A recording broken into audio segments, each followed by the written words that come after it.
احنا لينا سنة كاملة كده ولا أكتر؟ سنة وشهرين. سنة وشهرين. أنت آخر مرة كنت إمتى عندي هنا؟ شهر 7 8/7. تمام. أنت كان الأول لما اكتشفت الكيس ده على الكبد قعدت بيه قد إيه؟ سنة. سنة. من سنة كنت الأول عاملة 23. سونار ولا كنت عاملة إيه؟ لا، أشعة في المرة مقطعية. الأولى. أشعة مقطعية. تمام. كان حجمه كام؟ مش عارفة، مش فاكرة. طب بس وكنت بتتابع هناك معاهم؟ الأول قالوا لي خراج والكلام ده. لا، هو قال لي كيس مية بس، قال لي عادي الناس قاعدة بيهم فمش هيعمل حاجة يعني. تمام. قعدت بيه سنة 24. سنة 25 اللي عملت العملية دي. طيب أنت ليه بعدها هل الألم زاد ولا إيه اللي حصل؟ الألم زاد وسخانة وطلع على ظهري برضه. هاي كان في ألم شديد. ما وعلى كنتش ظهرك بنام. ما كنتش بتنامي. ما كنتش بنام أصلا. وظهرك برضه. تمام. وكان جسمك بيسخن. سخانة. قعدت شهر.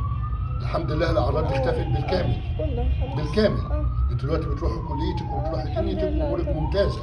واحنا عملنا تحاليل النهارده، تحاليل الكبد ممتازه وصوره الدم ممتازه. تعالي اتفضل.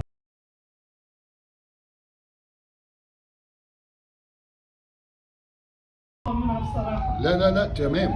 وما شاء الله يا اسراء الكبد بتاعك نظيف جدا.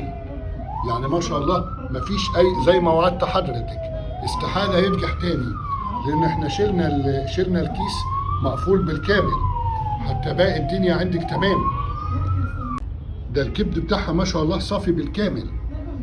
مفيش اي مشكله نهائي في الكبد. مفيش تضخم خالص. لا هو هقول لحضرتك على حاجه، مفيش اي اورام او اي اكياس على الكبد بعد سنه وشهر. بص ما شاء الله الكبد تمام. وريني التقرير عشان انت هي قلقانه. سامعاني يا حاجه؟ بص التقرير الحمد لله هو نفسه التقرير بيقول مفيش اي حاجه مرتجعه تمام. بس هو بيقول ان الكبد كبير شويه في الحجم، واخده بال حضرتك، وجاي من تحت وقايل مايلد يعني زياده بسيطه جدا لا تذكر وده طبيعي. دي الاشعه اللي مبينه الكيس اللي كان على الكبد وكان في منطقه حساسه جدا في الكبد. ده كان شهر كام ده يا اسراء؟ لا، شهر 25. 24. عشان كده احنا كده بنقول لينا شهر سنه وشهرين. كان حجمه لا كان حجمه كبير جدا وكان ضاغط على الكبد. كتر خيرها. ما كانش بتنام منه. الحمد لله.